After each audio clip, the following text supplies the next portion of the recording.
Hello everyone, उम्मीद करता हूँ आप सभी लोग स्वस्थ हैं और आपकी तैयारी अच्छी चल रही है। सीजीएल 2024 टीयर 2 हो गया, उसका एनालिसिस भी देख लिया। सीजीएल 2025 का कैलेंडर ऑलरेडी आउट हो चुका है, आपको पता है कब एग्जाम होगा आपका। ठीक है, तो उसी को ध्यान में रखते हुए मैं आपको एक डिटेल्ड स्ट्रेटेजी बताने वाला हूँ जो बेसिकली रिपीटर्स के लिए होगी। वाई रिपीटर्स, पहले रिपीटर्स कौन है मेरे नजर में वो जान लो, जो दोबारा एसएससी का एग्जाम देने वाले हैं और जिनकी प्रिपरेशन ठीक ठाक है, कुछ मार्क्स से वो सिलेक्शन से छूट गए हैं या फिर प्री की कट ऑफ से भी छूट गए हैं। तो मतलब अगर आप प्री का मॉक दे रहे हैं, अगर आपका स्कोर 130 प्लस आ रहा है या 140 प्लस आ रहा है तो ये वीडियो आप लोगों के लिए है। ये आपके मार्क्स इंप्रूव करने में भी मदद करेगी और आपको सिलेक्शन तक ले जाने में भी मदद करेगी। और ऐसे स्टूडेंट जो प्री को क्लियर कर लिए थे पिछली बार, में इसमें कुछ मार्क्स से रह गए हैं या फिर हुआ भी है सिलेक्शन, मान लो ऑलरेडी किसी जॉब पे वर्किंग है, से पीए एसए पे वर्किंग है, टीए पे वर्किंग है और wants to improve their post, तो उन लोगों के लिए भी ये वीडियो बहुत ज्यादा हेल्पफुल रहेगी। ये बिगिनर्स के लिए नहीं है। ठीक है, बिगिनर कौन स्टूडेंट्स हैं जो बिल्कुल अभी अभी नए नए एसएससी की तैयारी में आए हैं, उसके लिए मैंने अलग से एक वीडियो डाली हुई है, आप वो लोग देख लेना। ठीक है, तो ये बेसिकली जो लोग दोबारा एग्जाम देने वाले हैं उन लोगों के लिए, और जिनका मार्क्स प्री में ठीक ठाक है या मॉक दे रहे हैं तो 130 के आसपास बन रहा है। ठीक है, ऐसा नहीं है कि जो 100 वाले हैं, जो 110 वाले हैं, वो बिगिनर्स कैटेगरी में मेरे हिसाब से जाएंगे, क्योंकि उन्हें काफी ज्यादा इंप्रूवमेंट की जरूरत है। ये वो हैं जिन्हें पॉलिशिंग की जरूरत है, जिन्हें अपने वीक एरियाज को आइडेंटिफाई करके उस पर काम करने की जरूरत है, तो उनके लिए एक डिटेल्ड वीडियो लेके आ रहा हूं। ठीक है, टर्निंग सेटबैक्स इनटू कमबैक्स। ठीक है, पिछली बार किसी भी कारणवश आपका सिलेक्शन नहीं हुआ, कोई दिक्कत नहीं है, लेकिन इस बार आपको अगर सही तरीके से सही स्ट्रेटेजी के साथ आप काम करेंगे तो you can score a lot better. तो वही सारी चीजें हम डिस्कस करेंगे, जो आपके मिस्टेक्स हैं उसके बारे में बात करेंगे, क्या चीज आपको अभी करनी चाहिए, कैसे प्लानिंग करनी चाहिए, किस सब्जेक्ट को किस तरीके से आपको अप्रोच करना चाहिए, मैं सारी चीजें आपको बताऊंगा। And if you work on this you will definitely get a very positive outcome. ठीक है, सबसे जो पहला स्टेप होगा हमारा, अपने जो प्रीवियस अटेम्प्ट था उसका एनालिसिस करना बहुत जरूरी है। ठीक है, उसके बाद रियलिस्टिक स्टडी प्लान बनाना बहुत जरूरी है और उसके बाद प्लान को फॉलो करना। सिंपल सी चीजें हैं, एक एक करके देखते हैं। सबसे पहले तो देखो, अभी आपने सीजीएल प्री दिया हो, जिसमें कुछ मार्क्स हटे हो, या फिर आपने सीजीएल मेंस दिए हो, तो आपको आइडिया है कि लगभग कैसी कट ऑफ जाएगी, या आपका नहीं होगा तो क्यों नहीं होगा। तो सबसे पहले अपने मार्क्स को कंपेयर करो जो एक्सपेक्टेड कट ऑफ है उससे, कि कितना गैप आ रहा है। ठीक है, अब अपने वीक एरियाज को आइडेंटिफाई करो, किन किन टॉपिक्स में आपके मिस्टेक वीक मार्क्स कटे, सिली मिस्टेक हुई तो क्यों हुई। ठीक है, एग्जाम प्रेशर के कारण हुई, या फिर आपको टॉपिक की नॉलेज प्रॉपर नहीं थी या रिवीजन प्रॉपर नहीं थी, इस वजह से आपकी सिली मिस्टेक्स ज्यादा हो गई, कि आपने एग्जाम में तुक्के लगा दिए थे, तुक्के लगाने चाहिए थे या नहीं लगाने चाहिए थे। ये सारा आपको एनालिसिस करना पड़ेगा, क्या चीज आप लोगों के लिए वर्क करती है क्या नहीं, वो आपको लिखना पड़ेगा अभी से। जब आप मॉक दे रहे हैं, मॉक में भी you need to try different approaches, कि कौन सी अप्रोच आपके लिए जनरली मॉक में हेल्पफुल है। ठीक है, जो आप सभी तरीके से फॉलो कर सकते हैं हर तरीके के मॉक पे, और आपको बेटर आउटकम मिलेगा, आप कभी फंसेंगे नहीं। तो वो अप्रोच आपको अपने हिसाब से डेवलप करनी पड़ेगी। ठीक है, और उसके अलावा आपको प्रीवियस मिस्टेक्स, जैसे टाइम मैनेजमेंट में अगर कोई इशू आ रहा है या कुछ और दिक्कतें हैं, तो वो सारी आपको लिखनी पड़ेंगी। तैयारी कर रहे थे तो क्यों जितना टाइम देना चाहिए था प्रिपरेशन को उतना नहीं दे पाए, तो क्यों नहीं दे पाए। सबसे पहला काम यही होता है कि सेल्फ एनालिसिस, हम अपने आप को जाने, क्योंकि दूसरा बंदा आपको स्ट्रेटेजी बता सकता है, आपको प्लानिंग बता सकता है, लेकिन आपको नहीं जानता कि आप इंटरनली कैसे, आपके घर का माहौल कैसा है। आप हो सकता है घर पे अपने पढ़ते हो, वहां पे शोर ज्यादा हो, तो you can go for a library, जो आसपास लाइब्रेरी हो वहां पे जाके आप पढ़ सकते हैं। ठीक है, वॉइस कैंसिलेशन के लिए वॉइस कैंसिलेशन ईयरबड्स यूज कर सकते हैं घर पे पढ़ाई करते टाइम, इट कैन हेल्प। या फिर जब घर पे ज्यादा शोर होता है तो उस टाइम पे आप ऐसा कर सकते हैं कि यार जब मैं वीडियो लेक्चर सुन लूंगा कान में ईयर प्लग्स लगा के, और जब शांति होगी तब मैं रिवीजन कर लूंगा या बाकी प्रैक्टिस वाला काम कर लूंगा। तो you can work out on your weak areas, लेकिन आपको पहले लिखना पड़ेगा क्या क्या दिक्कतें हो, तो उसका सोल्यूशन भी आपको मिल जाएगा। तो मेजर काम तो हो गया हमारा ये एनालिसिस वाला। अच्छा, एनालिसिस में भी मॉक टेस्ट का कैसे एनालिसिस करें, उसके लिए एक सेपरेट वीडियो मैंने डाली हुई है। एक चार्ट मैंने बनाने को कहा था आपको, जो जो मॉक्स दे रहे हैं उसमें लिखते रहो, तो आपके पास एक ट्रैक रहेगा कि कहां कहां आप गलतियां कर रहे हैं, जिससे कि आप उसे इंप्रूव कर पाए। तो ये आप वीडियोस देख सकते हैं, ये आपको मिल जाएंगे आरबी सर्च करके, या डिस्क्रिप्शन बॉक्स में मैं डाल दूंगा। Before going further on into making a plan for your preparation, सबसे पहले आप ये देखिए कितना आप पढ़ाई के लिए समय निकाल सकते हैं। ठीक है, एक बच्चा जो स्टूडेंट है उसे कॉलेज जाना है, कॉलेज से आगे लिमिटेड टाइम मिलेगा, तो उसके पास नंबर ऑफ आवर्स कम है, तो जो उसका स्टडी प्लान होगा वो उस हिसाब से होगा। ठीक है, वो 8 घंटे रोज का नहीं पढ़ सकता। अगर आप ऑलरेडी जॉब में है, से गवर्नमेंट जॉब में है, तो आप एक फिक्स नंबर ऑफ आवर्स हो सकता है 5 से 6 घंटे आप टोटल पूरे दिन में पढ़ाई के निकाल पाए। अगर आप प्राइवेट जॉब में हो सकता है आप 3 ही घंटे निकाल पाए। तो you have to figure out कि आप कितने आवर्स निकाल सकते हैं, क्योंकि हम स्ट्रेटेजी तो बना लेते हैं ऐसी कि ये भी कवर कर लेंगे, वो भी कवर कर लेंगे, हमारे पास उतना टाइम है ही नहीं, तो आप चीजें कवर ही नहीं कर पाएंगे तो उसकी रिवीजन कब करेंगे और कब एग्जाम देने जाएंगे। तो you have to split it down कि आप कितने घंटे अप्रोच का निकाल सकते हैं, और आपको सिर्फ उतना ही कवर करना है जितना आप एग्जाम में जाने से पहले रिवाइज भी कर पाए। ठीक है, अभी तो आपको लगेगा 5 महीने ज्यादा चीजें आप करते चले जाएंगे, लेकिन एग्जाम टाइम पे आएगा कि आप ना रिवीजन कर पाए, ना सिलेबस पूरा कर पाए, आपको दिक्कत आएगी। तो you have to plan accordingly. और तो जो डिटेल में सारी चीजें करते हैं उनके लिए बेनिफिशियल रहता है कि उनके चांसेस ऑफ सिलेक्शन ज्यादा होते हैं। जो कंसाइज वे में चीजों को लेके चलेंगे उनके लिए चांसेस थोड़े से कम रहेंगे, लेकिन और कोई ऑप्शन नहीं है, because you have limited time. ठीक है, you can't devote to everything, you have to select specific topics जो आपके वीक है एंड उस पर आपको काम करना है। तो वीक टॉपिक्स में जिसमें ज्यादातर लोगों को दिक्कत आती है वो भी मैं आपको दिखाऊंगा, शायद आप खुद से आइडेंटिफाई ना कर पाए हो तो, लेकिन मैं तो आइडेंटिफाई कर ही सकता हूं आपके वीक टॉपिक्स। ठीक है, तो सबसे पहले तो अपने फियर्स को कनकर करना है हमें। जो चीज हमें सबसे ज्यादा परेशान करती है, जो चीज पढ़ने का मन नहीं करता, जो चीज सबसे ज्यादा मुश्किल लगती है, सबसे पहले भाई उसे कनकर कर लोगे ना, अगर आप उसमें महारत हासिल कर लोगे तो आगे की जर्नी आप लोगों के लिए आसान हो जाएगी। आपका एक सेल्फ कॉन्फिडेंस बिल्ड होगा कि नहीं यार, मैंने जब जो मेरी सबसे मुश्किल चीज थी मैंने वही अभी फिनिश कर दी, तो आगे की चीजें तो मैं कर ही लूंगा। जनरली हमारी अप्रोच क्या रहती है, हम क्या करते हैं भाई, जो चीज आती है बार बार वही करते जा रहे हैं, जो चीज कवर नहीं करी कि अच्छा लास्ट में कर लेंगे, अभी मन नहीं कर रहा यार, हिम्मत नहीं हो रही। ठीक है, और वो रही जाती है फिर एग्जाम में भी, और फिर डिजायर्ड रिजल्ट नहीं मिलता। आज के टाइम में आपको पता 90% के आसपास, 80% के आसपास कट ऑफ जा रही है, तो कोई भी वीकनेस आप छोड़ के एग्जाम में नहीं जा सकते। You have to cover everything. ठीक है, वीकनेस कोई भी हो सकता है, कोई पर्टिकुलर सब्जेक्ट हो सकता है, मैथ्स हो सकता है, आपका जीके हो सकता है, या उसके अंदर कुछ स्पेसिफिक टॉपिक्स हो सकते हैं जिसमें आपको दिक्कत आती है, तो वो आप सर्च आउट करके अपनी प्रिपरेशन कर सकते हैं। ठीक है, तो सारी चीजों पे हम बात करेंगे। और जब आप शुरुआत करें पढ़ाई की, मॉर्निंग का टाइम ऐसा होता है जब आप उठे, आपका दिमाग पूरा खाली है, ठीक है, उसमें कोई भी टेंशन नहीं है और बाकी की चीज आपके दिमाग में नहीं है सुबह के समय, तो उस टाइम आप अपने डिफिकल्ट एरियाज को कवर करना स्टार्ट कर सकते हैं। तो सबसे पहला काम, एक छोटा सा टास्क मैं आपको दे रहा हूं। आप अभी वीडियो देख रहे हैं तो अपने जितने भी आपकी वीकनेस है, जो आपको लगता है जिसकी वजह से आप सिलेक्शन नहीं ले पाए पिछले अटेम्प्ट में, वो नोट डाउन कर लो। कमेंट सेक्शन में कमेंट कर देना, जिससे कि आपको ट्रैक रहे उस चीज का कि यार मैंने ये चीज अपनी वीकनेस ढूंढनी है। क्योंकि आधे से ज्यादा लोग क्या करेंगे, वीडियो देखेंगे लेकिन ये वाला काम अभी भी नहीं कर पाएंगे। अपनी वीकनेस ढूंढने में मेहनत लगती है ना, दिमाग लगाना पड़ता है, वो लगाना नहीं चाहते, और बिना दिमाग लगाए सिलेक्शन नहीं होगा, ये मान लो, क्योंकि दिमाग का गेम है आपके पूरा। तो अपनी सबसे पहले वीकनेस को लिखो कि क्या क्या आपकी कमजोरियां, किस वजह से आप सिलेक्शन नहीं ले पाए। कमेंट सेक्शन में कमेंट कर देना। और अब आप फ्यूचर में क्या चाहते हैं, कौन सी पोस्ट को आप टारगेट कर रहे हैं, ठीक है, उसके बारे में भी कमेंट सेक्शन में लिखना। It will be highly motivating for everyone. ठीक है, आप जब देखोगे कि बाकी लोगों में भी क्या वीकनेस है, क्या कॉमन वीकनेसेस आ रही हैं और वो किस तरीके से ओवरकम करेंगे, तो it will be very beneficial. ठीक है, तो कमेंट सेक्शन में एक बार लिख दो, जो चीज हम लिख देते हैं ठीक है वो दिमाग में बैठ जाती है। ठीक है, तो ये आपका काम है कि अपनी वीकनेस अभी फिल्टर करनी है और कमेंट सेक्शन में लिखना है। ठीक है, और उसके बाद जब सिलेक्शन होगा तो मुझे मैसेज करना वही कमेंट कि सर ये था और बाद में हमने ये चीजें करी। अब शुरुआत कहां से करें? कुछ लोग क्या करते हैं, बिल्कुल बिगिनिंग से स्टार्ट करना स्टार्ट करेंगे कि चलो यार मेरा अभी हो गया, मैं बिल्कुल शुरुआत से स्टार्ट करूंगा, फिर से एक नई स्टार्ट करूंगा प्रिपरेशन की। नई स्टार्ट कैसे करोगे यार? स्टार्ट तो आपने प्रिपरेशन 2 साल पहले करी थी, 3 साल पहले करी थी, तो बिगिनिंग से स्टार्ट नहीं होती है। जहां से आपने छोड़ा है वहीं से प्रिपरेशन आपकी कंटिन्यू होती है। कुछ लोगों ने लास्ट मोमेंट पे क्या करा होगा, बहुत सारे टॉपिक्स जल्दी जल्दी क्रैश कोर्स से कंप्लीट करे होंगे, रैंडम वीडियो से कवर किया होगा। ठीक है, उसके नोट्स नहीं बनाए होंगे प्रॉपर, उन चीजों को अच्छे से समझा नहीं होगा, बस कि एग्जाम पास आ रहा है फटाफट से कर लेता हूं। ठीक है, तो भाई सबसे पहले वो चीज पक्की करो। आपने उसके लिए टाइम दे दिया ना, जो चीज आप एक बार टाइम दे चुके हो उसे रिवाइज करना आसान है एज कंपेयर टू उस चीज को दोबारा से नई तरीके से सीखना। ठीक है, तो पहले उस चीज को अपना जो भी स्क्रीनशॉट वगैरह है उसे कॉपी में अपने नोट्स वगैरह बना लो, या फिर जो भी वो सोर्सेस आपने फॉलो किए थे लास्ट स्टेज पे, ठीक है, उन्हें अच्छे से अपना पक्का कर लो, क्योंकि वो जल्दी आपके जो वीक एरिया है वही लास्ट में आपने देखा होगा और वो आपके स्ट्रॉन्ग होंगे थोड़े। दूसरी चीज ये होगी, जैसे मॉक्स वगैरह आपने दिए होंगे प्री से पहले या मेंस से पहले, तो उस मॉक में बहुत सारे क्वेश्चंस आपसे नहीं होते होंगे। ठीक है, वो क्वेश्चंस का क्या आपने एनालिसिस किया कि कौन कौन से टॉपिक से वो क्वेश्चंस है, और उन क्वेश्चंस को अलग से कॉपी में नोट डाउन किया कि यार इन क्वेश्चंस में मुझे दिक्कत आ रही थी, तो आगे भी आप सोल्व करोगे तो उन क्वेश्चंस में दिक्कत आएगी, तो जब तक रिवीजन नहीं करोगे तब तक वो क्वेश्चंस नहीं बनने वाले आपसे। ठीक है, उन्हें अलग से नोट डाउन कर लो।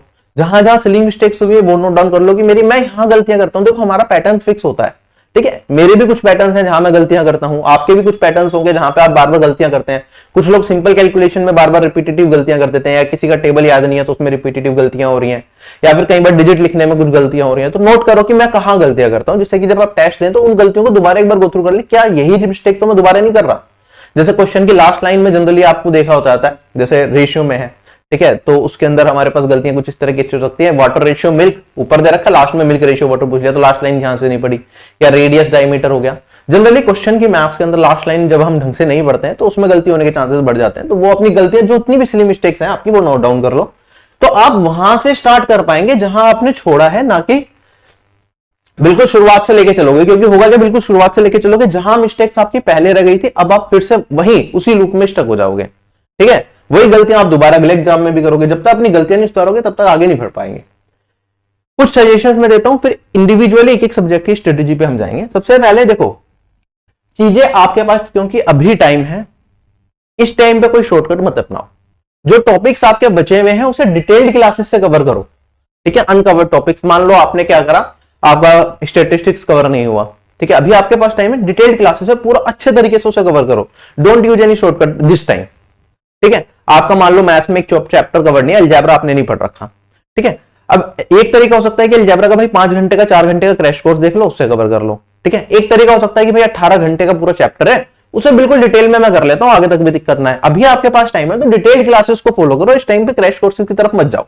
क्रैश कोर्सेज होते हैं कि टाइम कम बच गया हमारे पास, एग्जाम पास में आ गया, तब हम क्रैश कोर्सेज को फॉलो करेंगे। ठीक है, क्योंकि आप रिपीटर्स हो, मैक्सिमम सिलेबस आपको ऑलरेडी कवर्ड है, तो जो चीज छुटी है या जो चीज अच्छे से कवर्ड नहीं है उसे डिटेल क्लासेस से आपको अच्छे से कवर करना है।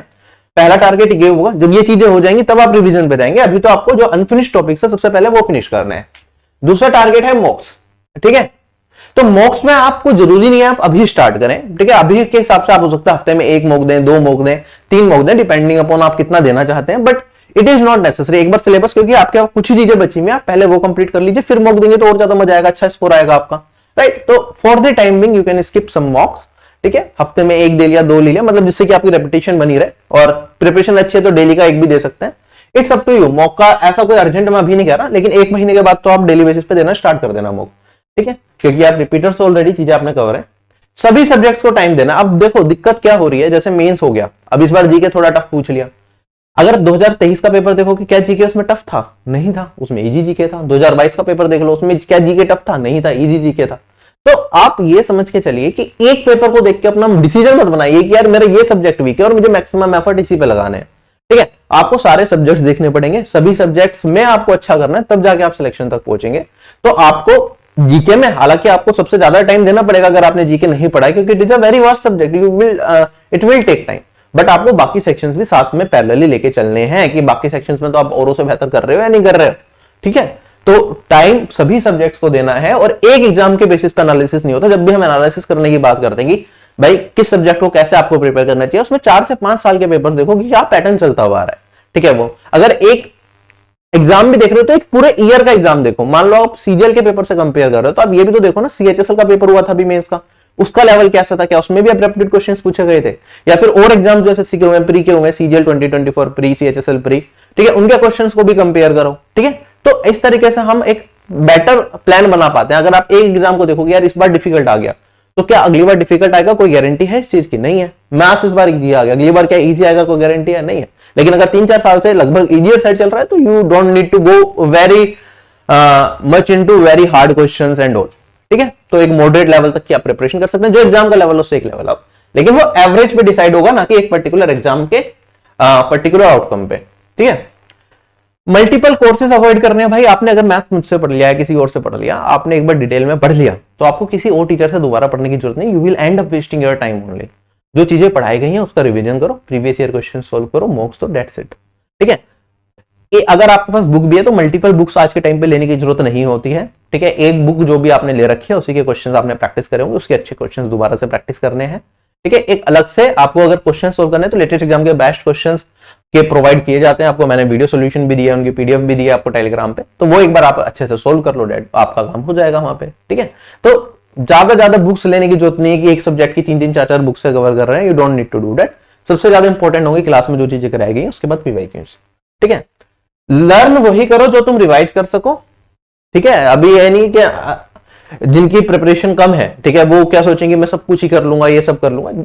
आप देखो कितना टाइम आपके पास पढ़ाई का है, ठीक है, उसी के हिसाब से आप चीजों को कवर करो। You can't learn a lot of things, क्योंकि जो पढ़ोगे अगर वो रिवाइज नहीं कर पाए तो सारी मेहनत वैसी बेकार हो जानी है।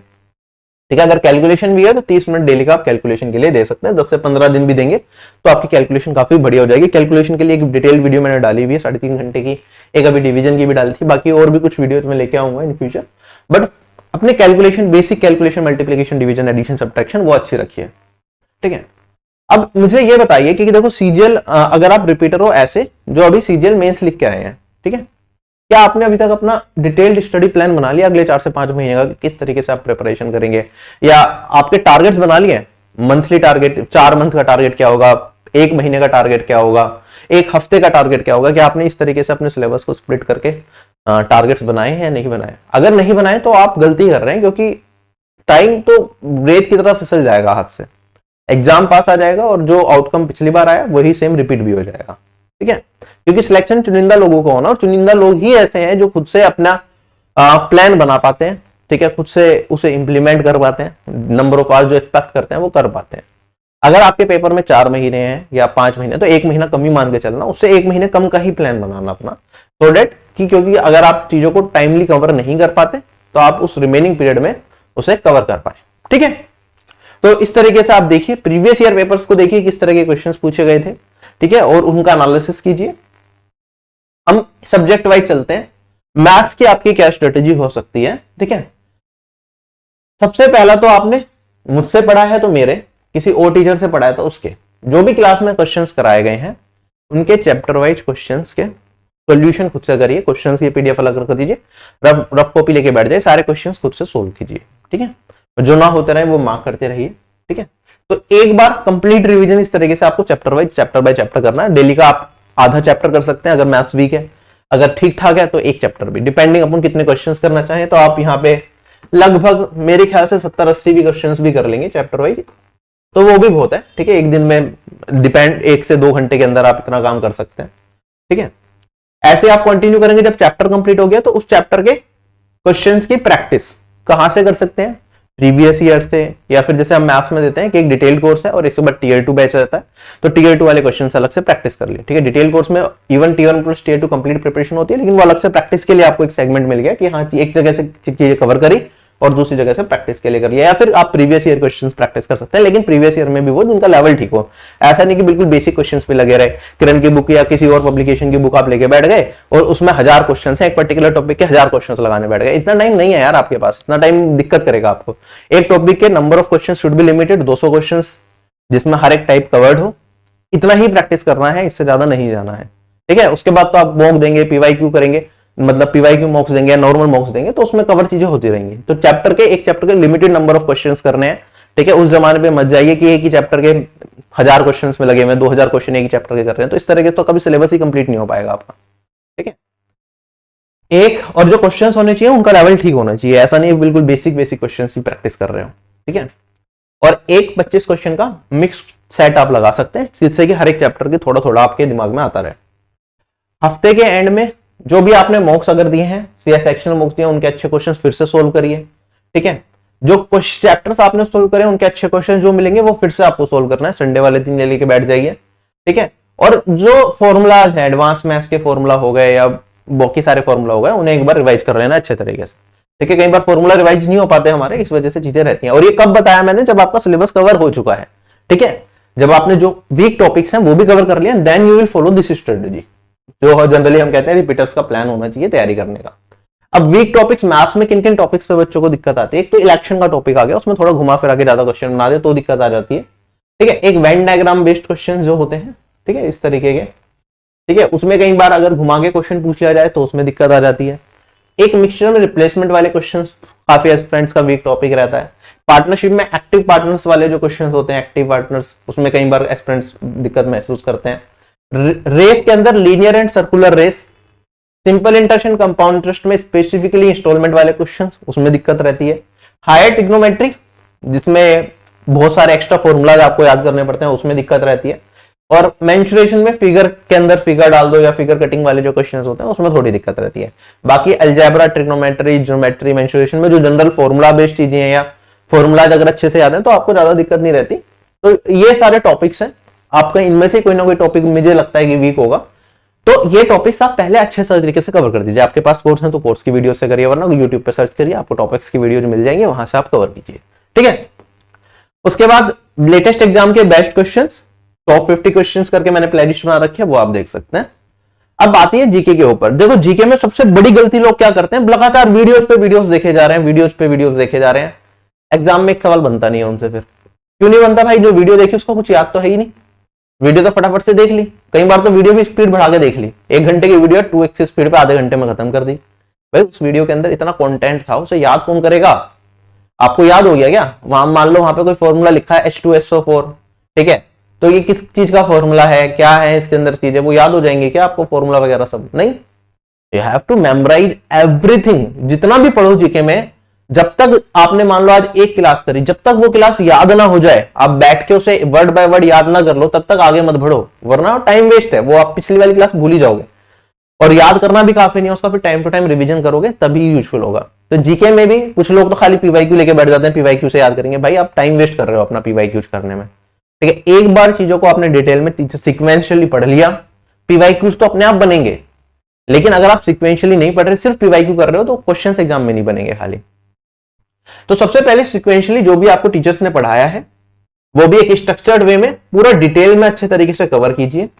टाइम कम है तो कुछ चीजों का जो आपके ग्रेजुएशन वाले सब्जेक्ट्स हैं वो डिटेल में करिए, बाकी वाले क्रैश कोर्स से देखिए। बाकी क्रैश कोर्स इतना ज्यादा रिकमेंडेड नहीं है इस पॉइंट पे, अगर आप रिपीटर हैं, क्योंकि आपकी बाकी सारी चीजें ऑलरेडी कवर्ड हैं, तो आपके पास टाइम होगा। अगर जीके में कोई सब्जेक्ट ऐसा ऐसे पॉलिटी है, ज्योग्राफी है, हिस्ट्री कवर्ड नहीं है, उसे एक बार आप डिटेल में कवर कर लीजिए। जो भी क्लास में कराया गया है उसे साथ के साथ याद करते हुए ही आगे बढ़िए। अगर याद नहीं किया तो previous fate you will be repeated.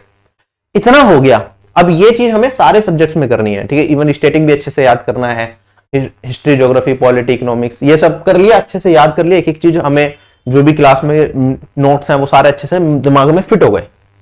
अब हमें लगता है कि अभी भी मेरे पास एक्स्ट्रा टाइम है, तो अपने लास्ट 5 साल के प्रीवियस ईयर उठा लो और वो कर लो। अब 5 साल के भी कैसे करोगे? पहले मान लो आपने 2024 के सारे एग्जाम दिए, जैसे मैंने आपको टेलीग्राम पे एक ये बुक भी दी थी ना पॉलिटी की, आपको याद होगा, उसमें 2024 के सारे एग्जाम एक एक करके दिख जाएंगे, CGL, CHSL, CPO, MTS, one liner, कितने कितने क्वेश्चन है, उन्हें फटाफट से गो थ्रू कर लिया। उससे आपने 1 साल का करो, उससे आइडिया लग गया कि आपने जो चीजें पढ़ी उसमें से कितने क्वेश्चन आपसे बन पा रहे, जो नहीं बन पा रहे उसे मार्क कर लो, ठीक है। तो अब 2024 के आपने करे सारे सब्जेक्ट्स के, ठीक है। फिर उसके बाद अगले सेट में आप 2023 के कर सकते हैं सारे एग्जाम्स के, फिर 2022 के कर सकते हैं, इस तरीके से, ठीक है।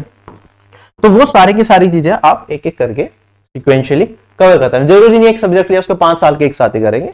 1 साल के एसएससी के सारे एग्जाम्स के कर लिए, फिर दूसरा सब्जेक्ट उठाया, सारे सब्जेक्ट्स के 1 साल के हो गए, फिर अगले प्रीवियस में मूव कर गए, डिपेंडिंग अपॉन आपके पास टाइम कितना है। तो पहला ये, फिर ये।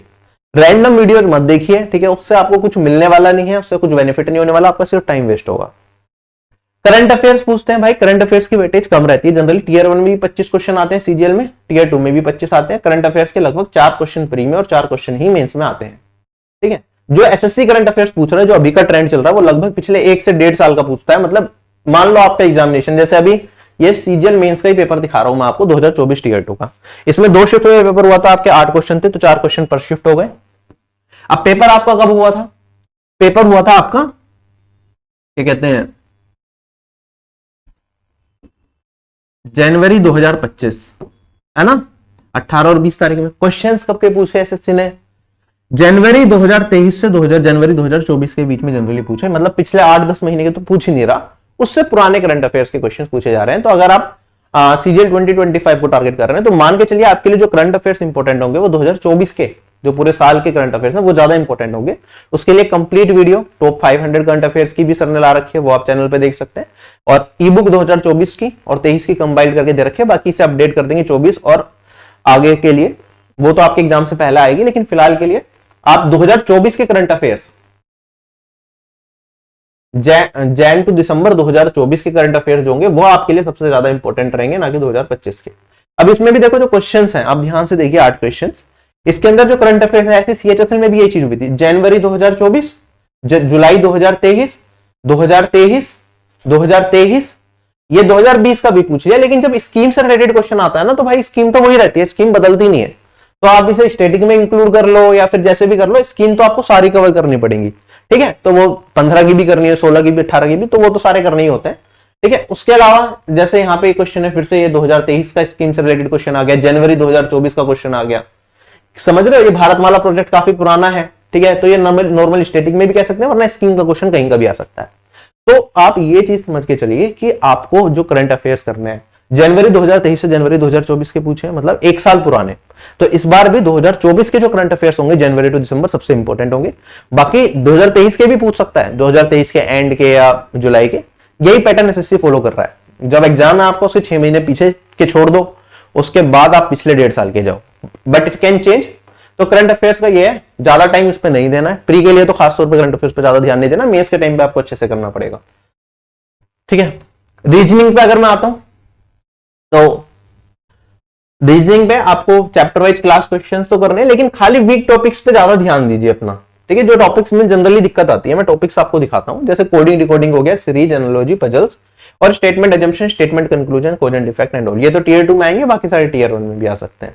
ठीक है, अब इसके अंदर भी कुछ लोगों को लगता है यार मैं तो खुद से कर लेता हूँ क्वेश्चन। यार एक बार टीचर्स की क्लासेस कर लो, वो कुछ शॉर्ट तरीके बता देंगे आपको, कैलेंडर वाले क्वेश्चन से कम टाइम में कैसे करना है वो बता देंगे एक बार आपका। क्योंकि रीजनिंग में बहुत बच्चे टाइम वेस्ट कर देते हैं क्योंकि उन्होंने क्लासेस नहीं करी, तो उन्हें शॉर्ट अप्रोचेस नहीं पता। एक बार आप शॉर्ट अप्रोचेस सीख जाओगे तो रीजनिंग में टाइम कम लगेगा, मैथ्स में ज्यादा टाइम मिल जाएगा, तो आपका ओवरऑल स्कोर इंप्रूव कर जाएगा। तो जो ये टॉपिक्स हैं ये अच्छे से आपने कवर करने हैं। ठीक है, जो वीक एरियाज हैं आपके, क्लास आपने अगर क्लियर रखी है ऑलरेडी तो उससे कवर कीजिए। उसके बाद इनकी चैप्टर वाइज प्रैक्टिस करिए पीवाईक्यूज से। ठीक है, इन्हीं टॉपिक्स के पीवाईक्यूज एसएससी के एग्जाम्स के चैप्टर वाइज प्रैक्टिस करिए। अच्छे क्वेश्चंस आपको एक साथ मिल जाते हैं, तो वो अच्छे क्वेश्चंस एक बार प्रैक्टिस करिए इन टॉपिक्स के, and then you are done. ठीक है, और इनका टाइम टू टाइम रिवीजन करते रहिए। देखिए रीजनिंग ऐसी चीज है, लॉजिकल चीज है, दिमाग में लॉजिक बैठा नहीं बैठा। आपने एक बार कर लिया क्वेश्चन, आप 15 दिन बाद करके देखो, सेम लॉजिक दिमाग में आएगा ही नहीं। ठीक है, क्योंकि देयर कैन बी बहुत सारे लॉजिक्स होते हैं यार, एक सीरीज में इतने सारे तरह के लॉजिक्स होते हैं। तो जब तक वो हम मल्टीपल रिवीजन के साथ अपने दिमाग को मजबूर नहीं कर देते उस तरीके से सोचने के लिए, तब तक हम नहीं सोच पाते। ठीक है, बेसिक एडिशन, सब्ट्रैक्शन, मल्टीप्लिकेशन आ जाता तो कर लेते हैं। रूट, क्यूब और क्यूब प्लस एडिशन प्लस कुछ और चीज उसमें चेंज होके आ जाए तो वो फिल्टर नहीं कर पाते, वो प्रैक्टिस से ही आएगा। मुश्किल लॉजिक बनेगा तो आप जितना प्रैक्टिस करेंगे उतना ज्यादा एग्जाम टाइम में, रियल टाइम में आप सोच पाएंगे। ठीक है, क्योंकि प्रेशर भी होता है एग्जाम में, तो कई बार तो सिंपल लॉजिक भी सेट नहीं होते। इंग्लिश में आते हैं भाई, इंग्लिश ग्रामर अगर आपने ऑलरेडी किसी टीचर से कवर कर ली है ऑलरेडी, तो बार बार आपको अलग अलग टीचर से ग्रामर करने की जरूरत नहीं है, आप प्रैक्टिस कर सकते हैं पीवाईक्यूज की। ठीक है, अगर आपको लगता है ठीक ठाक आप कर लेते हैं, कोई ज्यादा फिर उसमें डीप में मत जाइए। आप वोकैबुलरी पे फोकस करिए कि मैक्सिमम वोकैबुलरी आपकी कवर्ड हो। ठीक है, जो भी बुक्स अवेलेबल हैं प्रीवियस ईयर की, चाहे ब्लैक बुक हो या फिर कोई और सोर्स से आप ऑनलाइन सोर्स से कर रहे हैं, किसी टीचर की मदद से सीख रहे हैं, टीचर की मदद से सीख लेते हैं तो आसानी हो जाती है, क्योंकि खुद एक एक वर्ड को याद करना मुश्किल है। कोई समझा दे कि वर्ड का मतलब क्या है, सेंटेंस क्या है, तो थोड़ा आसान हो जाता है, और उसके बाद खुद से याद करना पड़ेगा, एक एक वर्ड को आपको याद करना पड़ेगा। वोकैबुलरी जितनी ज्यादा कर लोगे उतने ज्यादा आपके सिलेक्शन के चांसेस बनेंगे, क्योंकि वोकैबुलरी का यूज सिंपल वोकैबुलरी के क्वेश्चंस में ही नहीं है। ग्रामर में एरर वाला कोई क्वेश्चन करोगे, उसमें कोई वोकैबुलरी का मुश्किल वर्ड आ गया तो आप मतलब समझ नहीं पाओगे, तो आपको एरर आइडेंटिफाई करने में मुश्किल होगी। क्लोज टाइप के क्वेश्चन में पैराग्राफ का मतलब समझ नहीं आएगा तो फिल इन द ब्लैंक क्या भरोगे। कॉम्प्रिहेंशन में आपको टाइटल, थीम, पैसेज कुछ पूछे, टाइटल, थीम, टोन वगैरह कुछ पूछे और आपको मतलब समझने में दिक्कत आ गई, जनरली जो हिंदी मीडियम बैकग्राउंड के साथ रहती है, तो नहीं कर पाओगे। तो वोकैबुलरी अपनी बहुत अच्छी रखो, ये सभी को के लिए कॉमन है, इंग्लिश मीडियम से हो, हिंदी मीडियम से, वोकैबुलरी तो सबको याद करनी है। तो just learn this as much as you can. Grammar के एक बार अच्छे से रूल्स सीख लो और उसके बाद उसकी चैप्टर वाइज आप प्रैक्टिस कर लो। ठीक है, और उसके बाद कुछ पीवाईक्यूज वगैरह दे लो। ये नहीं है कि बार बार रूल्स ही पढ़ते जा रहे हैं, रूल्स की मल्टीपल टाइम्स क्लासेस लेनी है, ऐसा नहीं करना। क्लास किसी भी टीचर की लेनी है आपको, एक बार लेनी है। ठीक है, कुछ बच्चे कहते हैं सर एक क्लास को 3-3, 4-4 बार देख लें क्या? बिल्कुल भी नहीं यार, आप टाइम वेस्ट करो। एक क्लास एक बार देखो, नोट्स जो बनाने बनाओ, अपना खत्म करो बस। क्लास तो कभी दोबारा देखनी ही नहीं चाहिए एक चीज पर्टिकुलर टॉपिक की, कभी भी दोबारा एक क्लास को मत देखो। ठीक है, अगर आप दोबारा देखने की जरूरत पड़ रही है इसका मतलब आपने ढंग से नहीं देखी क्लास। ठीक है, अगर आपका मार्क्स, आपने वोकैबुलरी अच्छे से कर ली, ग्रामर अच्छे से कर ली, काफी एस्पिरेंट्स ऐसे रहते हैं खासतौर पे हिंदी मीडियम बैकग्राउंड से, और उनके मार्क्स फिर भी इंप्रूव नहीं करते, सर क्लोज टेस्ट नहीं हो रहा, पैराजंबल्स नहीं हो रहे, इनके लिए क्या करें? देखो ये चीज सिखाने से नहीं आएगी कि आपको क्लोज टेस्ट करवा दिया टीचर ने, कुछ प्रैक्टिस करवा दी तो आपका हो जाएगा काम। जितना ज्यादा आप रीडिंग करोगे उतना ज्यादा आपके दिमाग में चीजें बैठेंगी, किस तरह से सेंटेंस फॉर्म होते हैं, किस तरीके से चीजें होती हैं, इंट्यूशन आपका डेवलप होगा, तब जाके होगा। प्रैक्टिस तो ऑब्वियसली करनी ही है, एक लिमिटेड आप प्रैक्टिस कर सकते हैं, लेकिन जितना रीडिंग्स आपकी जितनी बेहतर होगी उतने बेहतर आप इन टॉपिक्स में स्कोर कर पाएंगे। ठीक है, अब वीक एरिया जैसे जैसे पीवाईक्यूज हो गए, क्रॉस टेस्ट, रीडिंग कॉम्प्रिहेंशन, इनके लिए आप क्या कर सकते हैं, प्रीवियस ईयर क्वेश्चंस प्रैक्टिस करो। सबसे बेस्ट वो है कि 2024 के जितने भी एग्जाम हुए हैं उनके इन टॉपिक्स के क्वेश्चंस आपको प्रैक्टिस करनी है। अगर आप आरबी की वेबसाइट पे हैं, आरबी की वेबसाइट पे मैंने इंग्लिश के सारे एसएससी एग्जाम से टॉपिक वाइज टेस्ट डाले हुए हैं, CGL, CHSL, CPO, MTS 2024-23 सारे एग्जाम उनके देख सकते हैं आप, ढूंढो उनमें से टॉपिक ढूंढो, उसके क्वेश्चंस चैप्टर वाइज प्रैक्टिस करना स्टार्ट करो। ठीक है, उनमें डिटेल सॉल्यूशन नहीं है हालांकि, लेकिन फिर भी आपको एक आइडिया लग जाएगा कहाँ गलत कर रहे हो कहाँ सही कर रहे हो। ये टॉपिक्स क्या, प्रैक्टिस जितना ज्यादा करोगे उतना बेहतर आप परफॉर्म करोगे, और उसके लिए फिर रीडिंग स्किल्स भी इंप्रूव करनी पड़ेगी। लेकिन इन टॉपिक्स पे कब आना है, जब आपने वोकैबुलरी अच्छी कर ली, ग्रामर अच्छी कर ली, तभी ये टॉपिक्स आपको ज्यादा बेनिफिशियल रहेंगे। ठीक है, उससे पहले जब आपको समझ ही नहीं आएगा तो क्या करोगे इन टॉपिक्स के अंदर। ठीक है, तो ओवरऑल हमने सारी चीजें यहाँ पे डिस्कस करी। तो सक्सेस का एक सीधा मंत्र है कि आपको स्मार्ट वर्क करना है, कंसिस्टेंटली करना है और पेशेंस रखना है। ठीक है, पेशेंस लूज नहीं करना। आपका एग्जाम जुलाई में होगा, आप सोचे कि मैं बहुत मेहनत कर लेता हूँ और अगले दिन ही सिलेक्शन हो जाएगा, मुझे सिलेक्शन मिल जाएगा, नहीं होगा भाई। एग्जाम तो टाइम से होगा, टीयर 1 भी टाइम से होगा, टीयर 2 भी टाइम से होगा, ज्वाइनिंग भी टाइम से आएगी। और ज्यादा पेशेंस लूज करा पैनिक करके एग्जाम में तो फिर 1 साल और, right. It is the game of patience, consistency, क्योंकि लगातार मेहनत करनी पड़ेगी। आप सोचेंगे अभी छोड़ देता हूँ, एग्जाम आएगा फिर 1 महीने में कर लूंगा, भाई कॉम्पिटिशन बहुत है, आप रह जाओगे। ठीक है, तो कंसिस्टेंसी भी मेंटेन करनी है, स्मार्ट वर्क करना है कि भाई जो चीजें मैंने आपको इस वीडियो में बताई ये सारी स्मार्ट चीजें हैं कि आपको यहाँ पे अपने वीक एरिया आइडेंटिफाई करके काम करना है। ठीक है, जनरल अप्रोच सही हो सकती थी कि भाई बिल्कुल बेसिक से आओ, बैच लो, मेरा पढ़ना स्टार्ट करो, सारी चीजें कवर करा दूंगा मैं आपको, आपका काम हो जाएगा। ठीक है, this is not how you need to proceed. ठीक है, इसलिए हम कोशिश करते हैं, जो क्लासेस भी देते हैं आपको रिकॉर्डेड क्लासेस देते हैं कि जैसे ही आप कोर्स में एनरोल करो आपको सारी क्लासेस का एक्सेस मिले, तो डेट आपका टाइम वेस्ट ना हो। वरना लाइव बैचेस में कुछ बच्चे इतने वो होते हैं कि भाई लाइव क्लास ज्वाइन कर रहे हैं, बिगिनर भी नहीं है, चीजें कर रखी आधी खासी, फिर लाइव क्लास में फिर से परसेंटेज पढ़ना स्टार्ट कर दिया। यार परसेंटेज आपने 10 बार पढ़ रखा है, क्यों उसे दोबारा पढ़ोगे? ज्यादा से ज्यादा क्वेश्चंस प्रैक्टिस कर सकते हो आप उसकी क्लास के। ठीक है, लेकिन टीचर्स के साथ लाइव में मजा ले रहे हैं, बैठ रहे हैं, बातें बनिया रहे हैं और क्वेश्चन का आंसर निकाल के बड़ा खुश हो रहे हैं। अरे यार ये तो मेरा आंसर निकाल दिया, देखो सबसे पहले मैंने आंसर निकाल दिया। अरे भाई आप बुद्धू हो, आप टाइम वेस्ट कर रहे हो अपना। आपको आता है तो क्यों उस चक्कर में वो लाइव क्लास आपके लिए क्यों जरूरी है? ठीक है, आगे बढ़ो यार, अपना वो टॉपिक करो ना जो आपका कवर्ड नहीं है। ठीक है, तो you need to be very smart. Smart work plus consistency plus patience, this is how you will succeed in the examination, otherwise there is no option. Right, तो जो चीजें बताई गई हैं इसे भी वीडियो की तरह देख के छोड़ दोगे तो कुछ नहीं होने वाला, लिख लोगे सारी चीजें तो सही रहेगा। ठीक है, अब मॉक टेस्ट अगर आपको देने हैं तो हर संडे को लाइव टेस्ट कराया जाता है आरबी प्लेटफॉर्म पे, वहां दे सकते हैं, और भी प्लेटफॉर्म है उन पे भी लाइव टेस्ट कराए जा रहे हैं। ठीक है, you can give any mock, बदल बदल के भी दे सकते हैं या फिर जो आपको ठीक लगे वो दे सकते हैं, यू आर फ्री। हम अपने एंड पे कोशिश करते हैं आपको बिल्कुल एग्जाम रेलिवेंट मॉक बनाने की, जिससे कि आप एग्जाम के लिए सुपर रेडी रहें। बाकी ये सैटरडे और संडे 2 दिन के लिए लाइव रहता है। ठीक है, 8 AM पे सैटरडे को स्टार्ट हो जाता है, संडे की रात तक जाता है, इसे मंडे तक भी हम इन फ्यूचर एक्सटेंड कर देंगे। तो आप आरबी की वेबसाइट पे जाके डिस्क्रिप्शन बॉक्स में लिंक मिल जाएगा, वहां पे जाके दे सकते हैं। If you want to purchase the paid test series you can purchase, जिससे कि आप किसी भी मॉक को कभी भी दे सकें। और ऑफिशियल बैच के साथ कंप्लीट तैयारी करना चाहें आप हमारे साथ तो कर सकते हैं। मैथ्स कोर्स, अगर आपको खाली मैथ्स पढ़ना है तो मैथ्स के लिए खाली मैथ्स कोर्स मेरा अवेलेबल हो जाएगा, इससे कर सकते हैं। इसके साथ पीडीएफ कोर्स और टीयर 1 की टेस्ट सीरीज मैथ्स कोर्स के साथ फ्री है, टीयर 2 के साथ सब कुछ फ्री रहता है, बाकी जितनी भी चीजें आरबी एप्लीकेशन पे। ठीक है, तो it is up to you, if you need you can enrol. और मैं तो अपनी पूरी कोशिश करता हूँ अपने के साथ लगे रहने की।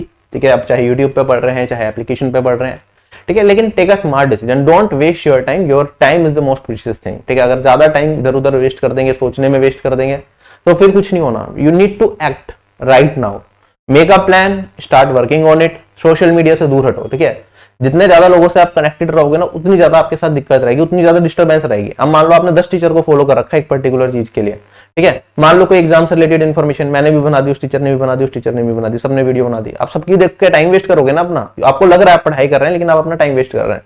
Right, follow very few channels. ठीक है, और पर्पस डिसाइड करो कि हमें यहाँ ऐसे ये चीजें करनी है, बस उसी से अपनी तैयारी को अपनी कंटिन्यू रखो।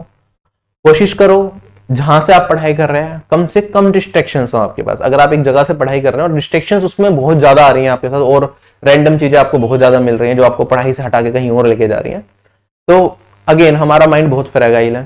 ठीक है, हल्का सा डिस्ट्रैक्शन होते ही हमें तो वैसे ही डिस्ट्रैक्शन की तरफ भागने में मजा आता है। सबसे मुश्किल काम है क्या है? पढ़ाई करना, क्योंकि हर कोई पढ़ाई कर लेता तो आज कट ऑफ 200 में से 200 ही जाती। ठीक है, हर कोई नहीं पढ़ सकता। ठीक है, सबके लिमिटेशंस हैं। ठीक है, you need to outperform others. 3 Idiots movie देखी है ना?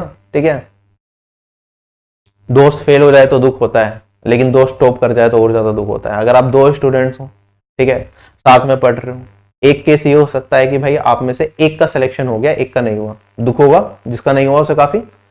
एक केस ऐसा हुआ दोनों का सिलेक्शन होगा, दोनों बहुत खुश हो जाएंगे। एक केस हुआ दोनों का सिलेक्शन नहीं हुआ तो दोनों एक दूसरे को सांत्वना देंगे और दोनों फिर से पढ़ाई में लग जाएंगे। लेकिन सबसे ज्यादा दुख कब होगा? जब एक का हो गया एक दूसरे का नहीं हुआ। राइट। तो you don't need to be that guy जिसका नहीं हुआ, you need to be that guy जिसका हो गया एटलीस्ट, या दोनों का हो गया। तो उसके लिए आपको अपना जो सर्कल है वो लिमिटेड रखना पड़ेगा, ठीक है। लोगों की सक्सेस स्टोरीज पे ज्यादा टाइम वेस्ट करोगे, स्ट्रेटेजी सबकी सेम है यार, जो भी सिलेक्शन ले रहा है उसने मेरी स्ट्रेटेजी भी देखी है, वो फॉलो भी करी, आगे जाके वो भी वही चीज बता रहा होगा आपको, ठीक है। या 10 टॉपर है, टॉपर रैंक 1, 10, 2, 3, 4, 5, 10, 15, 20, 100 सब सेम ही चीज फॉलो करते हुए आ रहे हैं, और अगर डिफरेंस है तो वो उनके बैकग्राउंड की वजह से है कि उन्होंने किस तरीके से उनकी अपब्रिंगिंग रही है, तो उस वजह से अपने स्ट्रेटेजी उन्होंने मॉडिफाई करी है। और ऐसे ही आपको अपने लिए खुद करनी पड़ेगी, आपके जैसा कोई नहीं है, मेन चीजें सेम रहेंगी, थोड़ी थोड़ी जस्ट हल्की हल्की सी वेरिएशंस होंगी, वो आपको खुद ही आइडेंटिफाई करके खुद ही काम करना है उस पर। आप लोगों से अलविदा लेता हूं, bye bye, take care, have a nice day and जय हिंद।